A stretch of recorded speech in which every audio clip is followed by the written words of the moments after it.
राष्ट्रपाको एकजना उम्मेदवार त्यो मान्छेको भोट आयो 45,000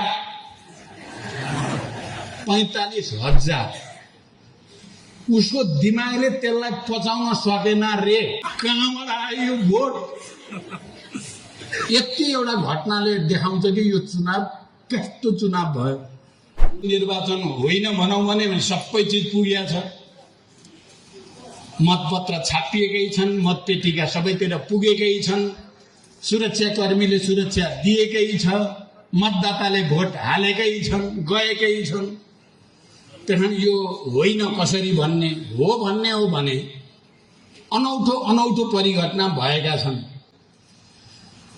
राष्ट्रपाको एकजना उम्मेदवार 17 गते बेलुका आएर उठ्न त राष्ट्रपाबाट उठिहाल्यो, 300 देखि 400 पनि भोट छैन। त्यसकारण अब उठिसकेपछि अहिले छोड्ने कुरा भएन। चुनावपछि म तपाईको पार्टीमा आउने हो, वातावरण बनाइदिनु होला भनेको 17 गते। 21 गते चुनाव भयो, त्यो मान्छेको भोट आयो 45,000 उसको दिमागले त्यसलाई पचाउन सकेन रे। मलाई भने जीवितै छन् सबै ती भन्ने मान्छे पनि सबै पुइथाली रहन्। त्यो मान्छेलाई त पचाउन राति त गाह्रो भयो।